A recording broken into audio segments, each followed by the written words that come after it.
जिस बेंच पे ये बैठती है उस बेंच को हवन से शुद्ध करवाना पड़ेगा, उसको धोना पड़ेगा। ब्राह्मणी एकदम घर से बाहर आई, उसने तुरंत मुझे आते ही डांटा कि है चूड़े चमारों के, तुम क्या कर रहे हो, ये भागो यहाँ से, नल का खारा पानी देना शुरू कर देगा। आप जिस मुकाम पे पहुंच पाई हैं वहां पर बहुत कम, हम में से बहुत कम वहां तक पहुंच पाते हैं। आप संस्कृत में पीएचडी हैं, आपने डॉक्टरेट पाई है, आप पढ़ाती हैं संस्कृत दिल्ली यूनिवर्सिटी में। मुझे बताइए कि यहाँ तक पहुंचने का जो आपका सफर था उसके बारे में हमें कुछ बताइए। सर एक्चुअली मैं हरियाणा के ऐसे पिछड़े हुए गांव से हूँ जहाँ दलित समुदाय में पढ़ने का अधिकार के साथ साथ अवसर भी नहीं है। मेरे माँ और पिताजी दोनों ही अनपढ़ हैं, अशिक्षित रहे हैं, लेकिन पिताजी ने इतनी सारी चीजें सामना की हैं सोसाइटी में। उनको लगा कि अगर मैंने ऐसे ही अपनी जिंदगी अपने बच्चों को भी दी तो शायद मेरा बच्चे का पैदा करने का या उनको मैं वो नहीं बना पाऊंगा जो मैं नहीं बन पाया। तो मेरे पिताजी ने हमेशा ये चाहा, हम पिताजी नहीं बोलते थे, चाचा बोलते थे। अच्छा। तो चाचा हमेशा चाहते थे कि हम खूब पढ़े जी। इसमें पूरा का पूरा सफर बहुत सारी असुविधाओं से, बहुत सारे उत्पीड़न से, बहुत सारी चीजों से मतलब जूझते हुए यहाँ तक पहुंचा। मुझे आज भी याद है मेरे स्कूल में, क्योंकि हरियाणा के सरकारी स्कूल में मैं थी, उनमें मटका पानी का भर के लेके आते थे और वो मटका क्लास में रख दिया जाता था। और क्योंकि मैं वाल्मीकि समुदाय से संबंध रखती हूँ, मतलब सभी क्लास में सारे पानी पीते थे, लेकिन हमें नहीं पानी पीने दिया जाता था, क्योंकि हम उनके घरों में काम करते होते थे, झाड़ू लगाते थे, मैला उठाने वाला ऐसा गंदा काम उनके अनुसार करते थे। तो पानी वो खुद पिलाया करते थे हमें डाल के। अधिकार नहीं था कि आप पानी लें? हम अपने हाथ से नहीं ले सकते थे। मुझे आज भी याद है हमारे यहाँ वर्दी पहनने के लिए थी, स्कूल में यूनिफॉर्म थी, गुलाबी कमीज, सफेद सलवार और सफेद दुपट्टा। लेकिन दलित एससी जिसको संबोधित किया जाता है, उसमें जितने भी हम स्टूडेंट थे, हमें यूनिफॉर्म स्कूल से मिलती थी। अच्छा। वो ब्लू कलर का होता, नीला, फीका नीला, बल्कि और दूर से पहचाने जाते थे बच्चे कि ये दलित कम्युनिटी के बच्चे हैं। मुझे जब ये वर्दी का कपड़ा जो मुझे मिला, मैंने एक दिन ऐसे ही कहा टीचर को, मैंने कहा सर मास्टर जी, जब आपको कपड़ा ही देना है तो आप हमें सफेद दे दीजिए या पिंक दे दीजिए। आपने कहा है सर? तो मास्टर जी ने मुझे बहुत खराब शब्दों में तुरंत ये कहा, अच्छा अब तेरे से पूछना पड़ेगा मुझे कि कौन से कलर का हमें देना चाहिए, कौन सा नहीं। एक बार मैं इसको बल्कि बहुत मुश्किल से बता पाती हूँ। पानी एक बार बहुत ज्यादा प्यास लगी हुई थी, पानी पीने चले गए। एक हमारे यहाँ स्कूल के पास ब्राह्मणों के घर है, तो जब वहां हम गए पीने के पानी के लिए, सभी लड़कियों ने पानी पिया। जैसे ही मैं नलके की तरफ लगी और ब्राह्मणी एकदम घर से बाहर आई, उसने तुरंत मुझे आते ही डांटा कि है चूड़े चमारों के, तुम क्या कर रहे हो, ये भागो यहाँ से, नल का खारा पानी देना शुरू कर देगा। इतनी बुरी तरह से मतलब बोला, मतलब एकदम ठेठ, जो एक सीधा कास्टिज्म का जो बनता है। तब मुझे लगा कि कुछ है अलग जो इस वर्दी की वजह से है, मतलब अदरवाइज तो किसी को क्या पता कि मैं कौन से कम्युनिटी की हूँ। तो मुझे बड़ा गुस्सा आया, मैं घर गई, मैंने फटाफट अपना बस्ता फेंका और एकदम बंद कमरे में जाके बैठ के खूब रोई। तो मेरे चाचा मुझे बहुत प्यार करते थे, तो आए वो, उन्होंने कहा क्या हो गया? तो मैंने कहा आज के बाद मैं ये वर्दी पहन के नहीं जाऊंगी, इस वर्दी को या तो जला दो या फेंक दूंगी, मैं इस वर्दी को नहीं पहनना। तो मेरे चाचा पूछे बार बार कि क्या हो गया, मैंने उनको फिर पूरा बताया। तो मैंने मेरे चाचा से पूछा, उस एज में भी मान लो मैं पी लेती ये पानी तो सच में खारा पानी देना शुरू करता है ये नल का? तो मेरे पिताजी ने कुछ नहीं कहा, बस ये कहा कि कुछ नहीं बेटा, मैं तुम्हारे लिए सफेद कपड़ा लेके आऊंगा वर्दी का और तुम उसको पहन के जाना। और मैंने फिर भी दोबारा जिद की, मेरे को बताओ। तो मेरे पिताजी ने फिर कहा कि बेटा मेरे को भी नहीं पता, बस ये डोल बनाई हुई है। डोल मतलब पार्टीशन एक तरह से, ऊंची कास्ट का और नीची कास्ट का। पता नहीं किसने बनाई, मैंने पूछा किसने बनाई, बस उन्होंने उस वक्त छोटी सी एज में ही मुझे ये कहा कि तुम ही पता करना कि किसने बनाई है। अच्छा, ऐसा कहा उन्होंने कहा। और उस दिन की वर्डिंग और उस मतलब जो बात हुई थी हमारे बीच में, मुझे आज भी याद है। जो सबसे ज्यादा आगे बढ़ने के लिए मेरा प्रेरणा का शब्द बना, सिर्फ इन्हीं चीजों को तलाशने करने के लिए कि क्या वाकई ये व्यवस्था आदमियों ने बनाई या परमात्मा नाम की कोई चीज रही होगी उसने बनाई है। किसी ने तो बनाई होगी, अगर भगवान ने बनाई है तो भगवान ने हमें क्यों ऐसा बनाया। मुझे आज भी याद है, मैं क्लास में जब भी मतलब जाती थी, मेरी वर्दी पे चिकनी उसके छींटे लगे होते थे और मक्खियां भीड़ बना रही होती थी। और उसके पीछे का कारण क्या था, खाने के लिए सब्जी तो होती नहीं थी, तो लस्सी मांग के लेके आया करते थे पड़ोस में से। तो लस्सी लेने के लिए जाते तो मैं वर्दी डाले हुए होती थी जैसे स्कूल की, वो डालते, वो कहती यहाँ रख दे, तो नीचे रखवाती डोलू को, और वो ऊपर से ऐसे लस्सी फेंकती, और वो फेंकती, वो डोलू में कम, कपड़ों पे ज़्यादा लगती, उससे भिड़भड़ाहट होती। और इसको जब मैं मतलब मैंने जब धर्मशास्त्रों को जब पढ़ा, तब मैंने देखा कि इसके पीछे कारण क्या था। क्या? क्योंकि ऐसे मतलब पूरा शास्त्र हमारे ये बताते हैं कि इन लोगों को इस तरीके से रहना चाहिए कि इनके कपड़ों में से बदबू आए। उनको नया कपड़ा पहनने का अधिकार नहीं है, उनको जेवर पहनने का अधिकार नहीं है, वो उनको हमेशा झूठन खानी है, हमेशा दूसरे के दिया हुआ खाना, उनके उस पे उनको जीवित रहना है, अपने आप से कुछ नहीं लेना। आर्थिक रूप से हम लोग बहुत कमजोर थे, लेकिन ये रहा कि पिताजी को हमेशा मैंने हंसते हुए देखा। उनके पास खाने के लिए अगर कुछ नहीं होता था या हमें खिलाने के लिए कुछ नहीं होता था, तभी उनके चेहरे पे कभी सिकन तक नहीं आई, हमेशा हंसते रहा करते थे। और ये कहते कोई बात नहीं, अभी आ जाएगा, थोड़ी सी देर में, शाम तक ले आऊँगा। और मतलब मुझे आज भी वो दिन याद है कि हम स्कूल से जब लौटते थे, घर में कुछ नहीं होता था, सब्जी या कुछ ऐसी कोई इवन चटनी तक नहीं होती थी खाने के लिए। और आपको मैं बताऊं कि हम खाना कैसे खाते थे स्कूल से आने के बाद, पानी में चीनी डालते, मीठा पानी बना के घोलते उसको अच्छे से, मीठा पानी बना के, तो हम लोग उस मीठे पानी से रोटी को गटका करते थे। मुझे आज भी याद है कि मैं मेरी ताई के साथ दूसरे के घरों में मतलब मैला उठाने के लिए जाया करती थी। स्कूल में जब मैं पढ़ती थी, एक बार मैं मेरी ताई जी के साथ गई। मुझे नहीं पता था कि जिस घर में मैं काम करने के लिए जा रही हूँ उसी घर की लड़की, ब्रजेश नाम है बल्कि उसका, तो मुझे नहीं पता था ये ब्रजेश का घर है। तो क्योंकि घर में तो आना जाना तो बहुत बाद की बात है ना, मतलब एक पूरा हमारे तो घर ही गांव से बाहर है बिल्कुल जी एकदम। जी जी जी। मेरी ताई के साथ मैं मतलब चली गई, और सिर्फ इस लालच में कि मेरी ताई को काम करने के बाद जो रोटी मिलेगी और रोटी के साथ सब्जी भी मिलेगी। जैसे ही मैं वहां पहुंची, मैंने देखा कि ये तो मतलब ब्रजेश है, उसने भी मुझे देख लिया और मैंने भी देख लिया।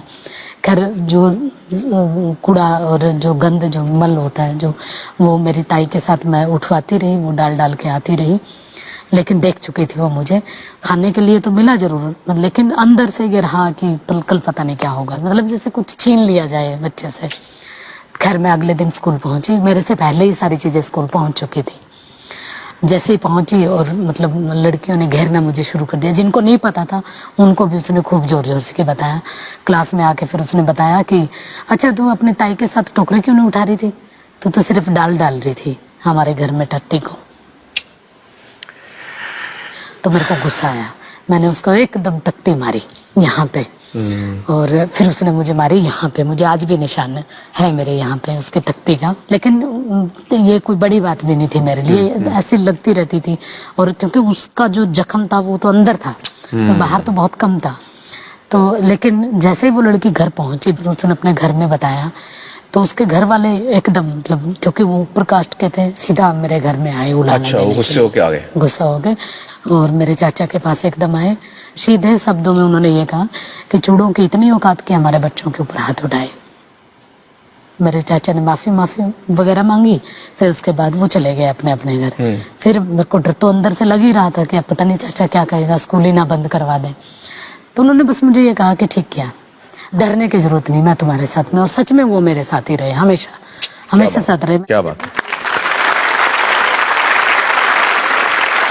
जब मैं छोटी सी क्लास में थी, 7th क्लास में ऑप्शन बनता है, तो सभी लड़कियों ने संस्कृत चुना, कईयों ने जो मेरे पास आसपास थे। मैंने भी सोचा संस्कृत ले लेते हैं। जैसे मैं पहुंची, मेरे जो स्कूल टीचर थे उन्होंने कहा नहीं, तुम क्या करोगे इसको पढ़ के, और वैसे भी तुम लोगों को तो पढ़ना तो है नहीं कुछ, हमारे घरों में जाके झाड़ू पोछा लगाना है, कूड़ा उठाना है, गंदगी साफ करनी है, हो गया बहुत हो गया, ऐसे कहा उन्होंने। मैं असल में मुझे ना जो चीज मेरे को मना कर दी जाती है उसमें मुझे ये रहता होता है कि मेरे को यही करनी है, चाहे मुझे ना भी आती हो तब भी। मैंने कहा नहीं, अब तो मुझे यही पढ़नी है। आपके मास्टर जी किस समाज के थे? मेरे मास्टर जी पंडित जी थे। बहुत सारी चीजें ऐसी चलती रही, ये स्कूल का है पूरा। फिर कॉलेज में मुझे आज भी याद है, मेरे ताऊ जी ने जब कहा कि बाहर लड़की को भेजेगा मेरे दादे का नाम लेके कि इज्जत चली जाएगी, तब मेरे पिताजी ने जो कुछ कहा था, मैं वहीं थी। मेरे ताऊ जी को सीधा ये कहा था, इतना प्यार करते थे जिनको वो, कि मुझे जो मर्जी कहे, लेकिन मेरे चांद के बारे में नहीं। ऐसा ना कहो। जो भी फैसला करेगा मैं और मेरा चांद करेगा, इसमें बोलने का किसी को भी कोई अधिकार नहीं, चाहे वो कोई भी करे। ऐसे करते करते फिर कॉलेज पहुंचे। कॉलेज में पहुंच के 60 किलोमीटर दूर कॉलेज था, बस में हम लोग आया जाया करते थे। बड़ा मुश्किल था एक तरह से, लेकिन ये था कि मैं, मेरे पिताजी, मेरी माँ, हम दोनों तीनों सारे दिहाड़ी मजदूरी किया करते थे। दिहाड़ी मजदूरी मजदूरी जो जैसे सड़कों पे काम करते हैं। अच्छा, डेली वेजेस। डेली वेजेस जिसको बोलते हैं, ये करना लेबर एक तरह से। मैं जैसे बजरी बिछाने का काम करते थे, टोकरी लेके जाने का। एक सबसे बड़ी बात ये थी कि जिस कॉलेज में मैं पढ़ती थी उसी कॉलेज पे बाई चांस एक बार सड़क का काम बनना शुरू हुआ, और दिहाड़ी हम लोग लगे हुए थे ही, लेबर में थे। जैसे ही लड़कियां निकली उन्होंने तुरंत ये कहा, अरे अरे देखो देखो कौशल काम कर रही है, कौशल दिहाड़ी कर रही है। और जानबूझ के आके उन्होंने कहा, अरे तुम कॉलेज नहीं आई आज, 3-4 दिनों से कॉलेज ही नहीं आ रही। इसलिए नहीं आ रही थी कि तुम्हें दिहाड़ी करनी पड़ रही है। लेकिन मेरे पिताजी ने मुझे हमेशा अपने काम के ऊपर फक्र करना सिखाया। वाह। कि अगर काम सही है तो उस पर फक्र करो। वाह। वो चाहे दिहाड़ी करने का काम हो या कलम चलाने का हो। बिल्कुल। और पढ़ते हुए भी मुझे मेरे ऊपर गर्व करते थे, और दिहाड़ी करते हुए भी। यहाँ पर मैं आपको उनका नाम पूछना चाहूंगा। आपके पिताजी का नाम बताइए हमें। मेरे पिताजी का नाम जयपाल था। जयपाल जी, वाह क्या बात। फिर ऐसे काम करते करते मैं पढ़ी, मतलब ग्रेजुएशन कंप्लीट हो गई। फिर मुझे कुरुक्षेत्र यूनिवर्सिटी से पोस्ट ग्रेजुएशन करनी थी।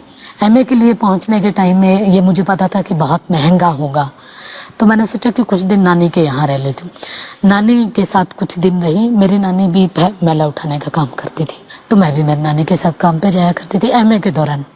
उसी से रोटी मिलती थी, वो रोटी हम खाते पढ़ते, ऐसा चल रहा था। फिर मैंने अपनी पोस्ट डॉक्टरेट जो की है वो जेएनयू से की है, जवाहरलाल नेहरू विश्वविद्यालय। जेएनयू का एक बहुत दिमाग में एक बना हुआ था कि बहुत बड़ी यूनिवर्सिटी है, बहुत मतलब वहाँ का डेमोक्रेटिक माहौल है, सारी चीजें हैं। लेकिन वहाँ जब मैं पहुंची हॉस्टल में, वहाँ भी ऐसे ही मेरी रूममेट जो मतलब ब्राह्मण थी, उसने कोई भी कसर ऐसी नहीं छोड़ी कि जिससे मैं यूनिवर्सिटी ना छोड़ पाऊँ। इतना टॉर्चर करती थी, बिल्कुल मतलब हर तरह के तरीके वो अपनाती थी, एक से एक। और हद तो तब हुई जब उसने मुझे हॉस्टल से बाहर निकालने की कोशिश की। वो ये चाहती थी कि मैं उसका रूम छोड़ दूं। लेकिन खैर लास्ट में उसने मुझे जाते जाते ये कहा कि एक भंगी के साथ रहने से अच्छा है कि मैं इसको मतलब आप मैं ही रूम खाली कर दूं। तो जेएनयू में भी, दिल्ली में भी आपको ऐसी चीजों का सामना करना पड़ा? इसी तरीके से, मतलब आप ये देखिए ना, हॉस्टल में इस तरीके से हो रहा है। और फिर उसके बाद इससे कई गुना कड़वा सच जब मैंने सुना, जिस बेंच पे मैं बैठती होती थी, ये कहा जाता था कि अगर जिस दिन किसी को ये पता लगा कि कौशल की ये कम्युनिटी है, जिस बेंच पे ये बैठती है, उस बेंच को हवन से शुद्ध करवाना पड़ेगा, उसको धोना पड़ेगा। और ये बात मैं ही सिर्फ नहीं जानती, मेरे गाइड भी जानते हैं। मैंने मेरे गाइड को सामने आके बताया कि ऐसे ऐसे करके एक स्टूडेंट मेरे बारे में ये कह रहा है। उस दिन के बाद मुझे लगा वाकई कि जेएनयू में आने का भी कोई फायदा नहीं हुआ। उस दिन मैं वाकई जेएनयू छोड़ने का विचार किया।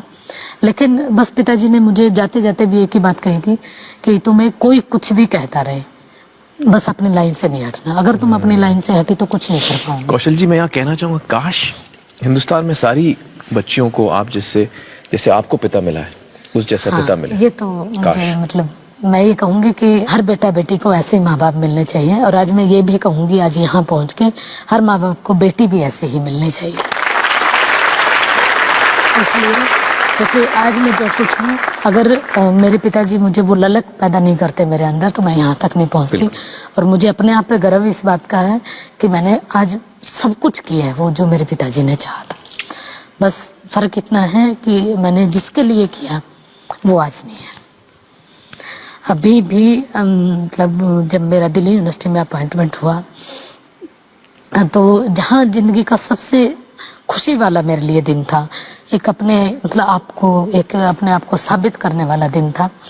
लेकिन मेरी अपनी बदकिस्मती कहें या फिर मेरा उनका साथ यहीं तक था, वो नहीं थे मेरे पास। बस आज जो है कमी वो यही कि आज काश अगर पिताजी होते तो एक बार जरूर ये कहते कि उन्होंने जो कुछ किया था मेरे लिए, मैंने जाया नहीं गया। बल्कि मैं आपसे बताऊंगा कि जहां भी हैं वो इस वक्त आपको देख रहे हैं, इस बात का पूरा एहसास उनको जरूर यकीनन है। लेकिन मैं सिर्फ इसमें ये कहूँगी कि कास्ट का फैक्टर, ये जो अछूतपन का जो है, इतना भयानक है कि आप इसको कहीं तक भी ले जाइए, सामने ही मिलता है। इवन यहाँ दिल्ली यूनिवर्सिटी में रहते हुए भी आज भी वही स्थितियाँ हैं, आज भी ऐसे ही व्यवहार होता है जो उस 5वीं 4थी क्लास के बच्चे के साथ हुआ करता था, लेकिन उसका तरीका बदल चुका है। छोटी सी चीज मैं ये बताना भी चाहूंगी, अभी मैं तो यूनिवर्सिटी में प्रोफेसर लग चुकी हूँ दिल्ली में, मैंने वहाँ रेंट पे रूम लिया। वो उनको मैंने बता भी दिया था सीधा सीधा कि मैं दलित कम्युनिटी से हूँ। उसने तब कुछ नहीं कहा। मैं हर रोज थोड़ा सा लेट आती थी, क्लासेज होती थी। एक दिन बाई चांस मैं थोड़ा सा पहले आ गई, मैंने देखा मेरी माँ झाड़ू लगा रही है आंगन में, जो हमारा नहीं था, वो तो मकान मालिक का था जिसका घर मतलब हमने रेंट पे लिया हुआ था। तो मैंने कहा ये किसने कहा तुम्हें करने के लिए? उसने कहा कि वो बोल रही थी ऊपर वाली। मेरे को इतना गुस्सा आया, मकान मालिक। मैं फिर फटाफट गई, मेरे को गुस्सा आया बहुत। मैंने कहा आंटी ये क्या करवा रही हैं आप? उसने कहा कि ठीक है, काम तो करना ही पड़ेगा, चाहो तो कमरा खाली कर दो। काम तो मैंने कहा ठीक है, मतलब? तो फिर मैंने अगले दिन ही रूम खाली कर दिया। फिर मोहम्मदपुर में आई, वहाँ भी ऐसे ही हुआ। फिर किशनगढ़ में आई, वहाँ भी ऐसे ही हुआ। मतलब किशनगढ़ वाले में तो बल्कि ऐसे हुआ कि हमने सफेदी करवाई उन्होंने दोबारा उस घर में जिसमें हमने छोड़ा। मतलब एक भी चीज ऐसी नहीं छोड़ते जिससे जरा सा भी मतलब हम अपने आप को ये माने कि हम इंसान हैं। कौशल जी, ये हमारी कमजोरी है और ये हमें हमारी सोच बदलने की बहुत ज़रूरत है। और मुझे बड़ी उम्मीद है हमारे यंगस्टर्स से, हमारे नौजवानों से, कि वो इस पे ख़ास ध्यान दें और सोचें।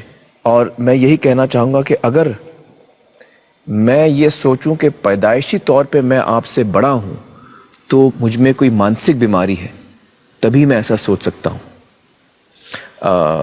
कौशल जी, मैं आपसे कहना चाहूँगा कि आपने अपनी ज़िंदगी में बहुत हिम्मत दिखाई। बहुत बहुत शुक्रिया यहाँ आने का।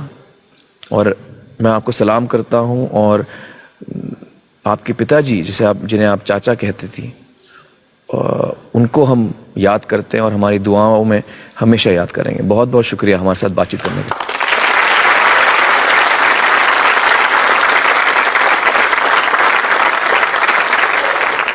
सब्सक्राइब करें समताबाद टीवी को, बेल आइकन को प्रेस करें, साथ ही ऑल वाले बटन को क्लिक करें ताकि हमारी नई वीडियो की सूचना आपको सबसे पहले मिले।